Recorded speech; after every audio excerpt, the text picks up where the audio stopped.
Nobles aventuriers, vous avez fait tout ce chemin, traversé toutes ces épreuves, seulement pour mourir à mes pieds. Bientôt le monde sera mien. Ah, ah, ah, ah, ah. Aujourd'hui, Internet, on va parler des boss, des gros méchants, les villains. Donc, tu sais, le monstre ou l'ennemi à la fin de ta campagne. C'est normal, c'est un classique des jeux de rôle. On veut incarner dans une face qu'on haït tout ce qui est mal en ce monde pour le vaincre et avoir l'impression qu'on a changé les choses. Et donc, dans Donjons Dragons, c'est un classique. On a nos gros vampires, les dragons, les liches. Mais le problème, mécaniquement, dans la plupart des jeux de rôle, et surtout Donjons Dragons, c'est que les boss sont beaucoup plus fragiles qu'on pense. On imagine un combat épique qui va rester dans nos souvenirs pour toujours, mais parfois, nos boss ont besoin un petit peu d'aide. Ils se font tuer trop vite et les joueurs ont parfois l'impression que c'est un peu anticlimatique, notre grosse bataille de fin d'aventure. Alors aujourd'hui, 5 trucs pour vous aider à aider vos boss. Les boss, je suis convaincu que vous en avez plein dans votre tête. Là. Vous avez votre arch-ennemi de votre campagne. Mais quand on va se battre contre lui dans le combat final, c'est important de lui donner tous les outils nécessaires pour tenir tête à vos adversaires, à ses adversaires, aux joueurs. C'est sûr que le premier élément très important, c'est de lui donner une équipe, un entourage. C'est le classique, on ne veut pas qu'il soit complètement seul contre nos pauvres aventuriers. Fait qu'il faut lui donner des minions, donc des petits, de la chair à canon. Ça peut être des vampire spawns si c'est un grand vampire, ça peut être des créatures qui sont à son service, comme des gobelins, des kobolds ou même des géants, si c'est un dragon extrêmement puissant. Parce qu'il faut qu'il y ait vraiment un mur entre vos joueurs et le boss final. C'est un mur de chair et de points de vie qui va empêcher tous les joueurs de rapidement tomber uniquement sur lui. Malgré ça, c'est toujours bien tentant. C'est une stratégie classique. Tous vos joueurs vont tomber, vont focusser leur tir sur l'ennemi principal. C'est ce qu'on fait, puis c'est logique, hein? On se dit, plutôt que d'attaquer les petits vampires qui font pas beaucoup de dégâts, on va se concentrer sur Strahd. On veut le voir tomber, c'est lui, notre ennemi, c'est lui qui fait le plus mal. Alors pour vous donner encore plus de latitude avec votre boss, il y a la mécanique des résistances légendaires. C'est quelque chose qui existe dans Donjons Dragons, les actions légendaires et les résistances légendaires. Si vous ne les connaissez pas, en gros, c'est votre boss a le droit de dépenser ces points-là pour juste simplement résister sans rouler de dés à un effet de jeu qui pourrait lui demander de faire un jet de sauvegarde. Ça peut être un sort, une habileté de personnage, parce qu'on ne veut pas que notre vampire soit pétrifié ou transformé en souris au plein milieu du combat. Alors habituellement, selon la force de votre boss, il va avoir un certain nombre de résistances légendaires. Même chose pour les actions légendaires, hein. Ce sont des actions que vous pouvez dépenser entre le tour des joueurs pour vous donner une action plus.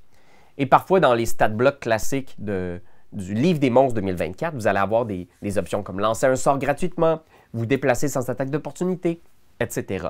Super important, si vous créez votre boss maison, donnez-lui des résistances légendaires. Donnez-lui des actions légendaires.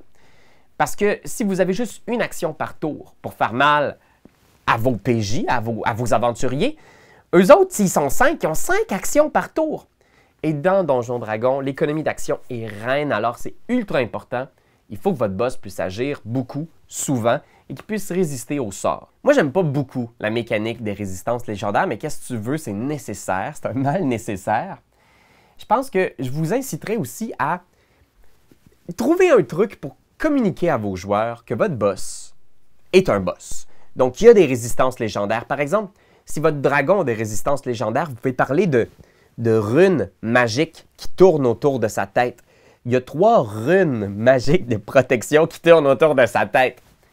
Donc, tu restes en univers. Tu ne dis pas à tes joueurs « Hey, by the way, il y a 3 résistances légendaires. » Tu trouves un petit truc pour leur faire un petit clin d'œil puis faire ton sort n'a pas d'effet, mais une de ces runes-là disparaît. Tu sais, il faut quand même que les joueurs soient au courant du méta de ce qu'ils affrontent, je crois. Ça donne en plus un challenge encore plus excitant, à mon avis. N'hésitez pas à vous servir aussi dans les tiers parties, parce que le livre des monstres 2024 propose des très bons boss.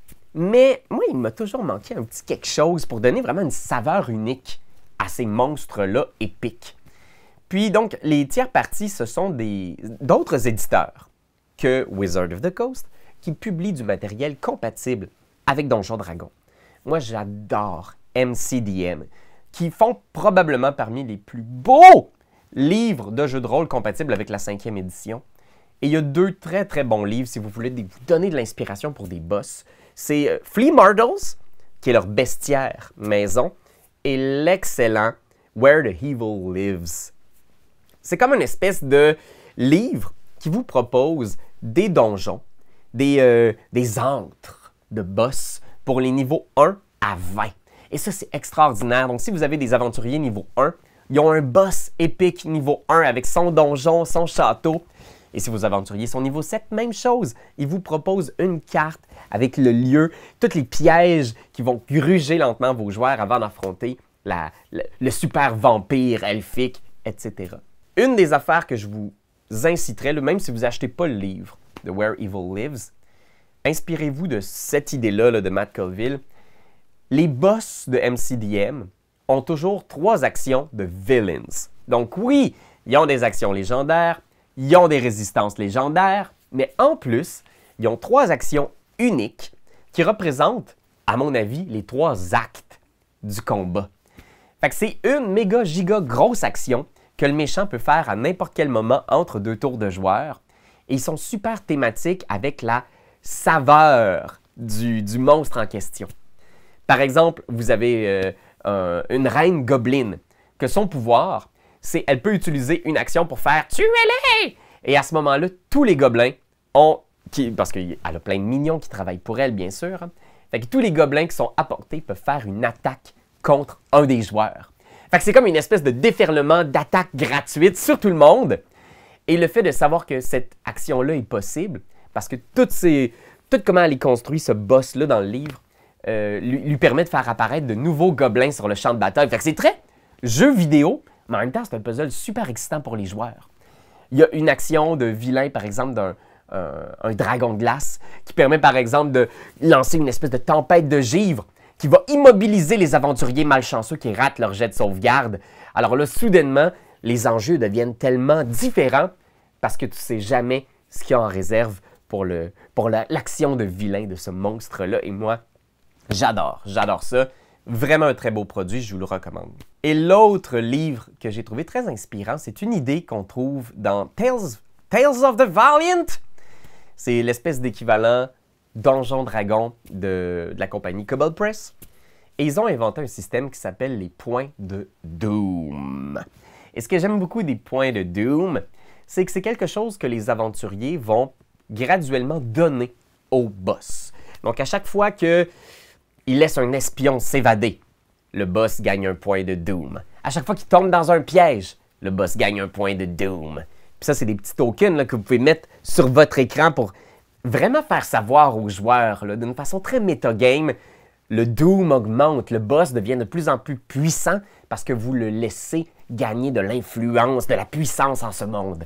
Et quand ils vont confronter le boss, tous ces points de Doom-là peuvent être dépensés par le boss pour activer des actions spéciales. Et ça, j'adore ça, c'est tellement une bonne idée. Super compatible avec la 5e édition, 2014-2024, fait que stressez-vous pas avec ça. Puis tu sais, ça vous permettrait par exemple de dépenser un point de Doom pour briser une règle du jeu. Par exemple, un chevalier de la mort pourrait dépenser un point de Doom pour briser un mur de force avec son épée magique.